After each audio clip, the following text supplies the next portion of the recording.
Pulmonary embolism. Pulmonary embolism, PE, is a potentially life-threatening condition in which one or more pulmonary arteries become blocked, most commonly by a thrombus. The source is typically a deep vein thrombosis, DVT, in the lower limbs or pelvis, which embolizes to the pulmonary vasculature via the inferior vena cava. Peak incidence. PE can occur at any age but is most common between the ages of 60 and 70 years old. Pathophysiology. A PE causes a ventilation perfusion VQ mismatch. Areas of the lung are ventilated but not perfused, leading to impaired gas exchange. This can cause pulmonary hypertension, right ventricular strain, and in severe cases, cardiogenic shock. Risk factors. These correspond to Virchow's triad: stasis, endothelial injury, and hypercoagulability. Stasis of blood flow. This can be caused by prolonged immobility, for example post-operative recovery, long-haul flights, and spinal cord injury. And paralysis. Endothelial injury. This can be caused by trauma, for example fractures and surgery, smoking, and central venous catheters. Hypercoagulability. This can be caused by inherited thrombophilias, for example factor V Leiden, protein CRS deficiency, pregnancy and postpartum state, combined oral contraceptive pill, malignancy, and antiphospholipid syndrome. Presentation. Pulmonary symptoms: sudden onset dyspnea, pleuritic chest pain, tachypnea, hypoxia, hemoptysis, and a dry or productive cough. Systemic symptoms: tachycardia, syncope or near syncope, and a low-grade fever. Leg symptoms: unilateral calf swelling or pain, and tenderness and erythema, which all suggest DVT. Scoring criteria.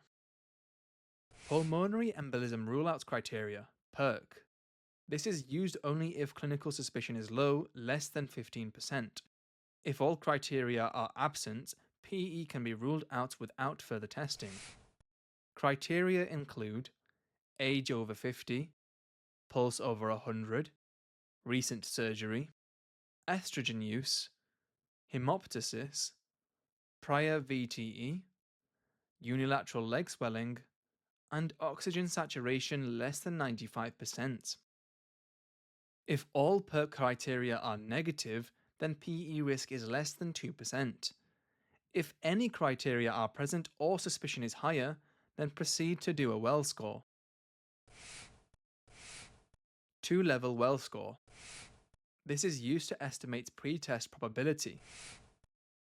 Points are for clinical signs of DVT, 3 points, PE more likely than alternative, 3 points, heart rate over 100 beats per minute, 1.5 points, immobilization or surgery within 4 weeks, 1.5 points, previous DVT or PE, 1.5 points, hemoptysis, 1 point, and active cancer treated within 6 months, 1 point. Interpretation. If 4 points or more, then PE is likely. Proceed to do a CT pulmonary angiogram, CTPA, and start interim anticoagulation if there is a delay. If well score is less than 4 points, then PE is unlikely. Perform a D-dimer. If positive, proceed to CTPA with or without interim anticoagulation. And if negative, PE is unlikely and stop anticoagulation.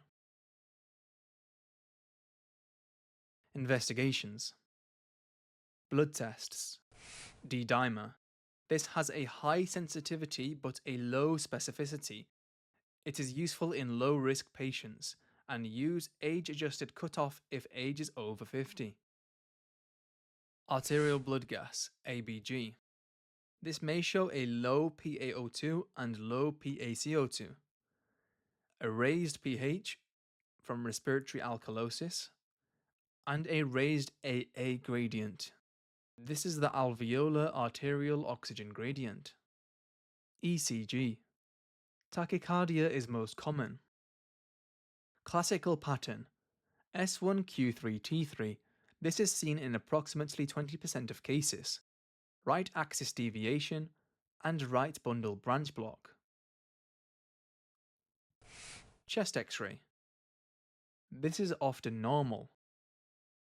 It may show wedge-shaped infarct, Hampton's hump, or oligemia, Westermarck sign. This is in rare cases. Imaging. CT pulmonary angiogram, CTPA. This is the first-line investigation. It detects central and segmental emboli and can identify alternative causes of symptoms. Ventilation perfusion scan, VQ. This is used if CTPA is contraindicated, for example in pregnancy or renal failure. High probability. Segmental perfusion defects with preserved ventilation. Pathophysiology mechanism of ABG findings. PE leads to ventilation perfusion mismatch, particularly reduced perfusion. This causes hypoxemia, which stimulates hyperventilation, which leads to hypocapnia and alkalosis. Management. Initial management. Begin anticoagulation as soon as PE is suspected unless contraindicated. Anticoagulation options include first line, DOACs, for example apixaban and rivaroxaban.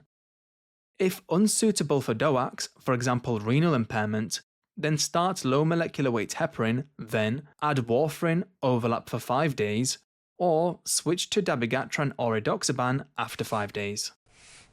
Duration of therapy. Minimum 3 months for all patients. Provoked PE, for example surgery and pregnancy, stop after 3 months unless ongoing risk. Unprovoked PE, consider extended treatment. This is individualized based on bleeding risk. Cancer-associated thrombosis. Continue treatment for 6 months or longer. Recurrent PE despite anticoagulation. Consider an IVC filter. Massive PE, hemodynamically unstable. This is defined by shock or hypotension due to obstructed pulmonary flow. Thrombolysis is first line, for example alteplase. Consider ICU level of care and mechanical support if needed. That was the full video, and there's hundreds more like it waiting for you at finalmed.co.uk. Get over 9,000 UKMLA exam questions, hundreds of animated videos, and our trusted textbook all in one platform designed to make your revision faster, clearer, and exam focused. Start your free 7-day trial today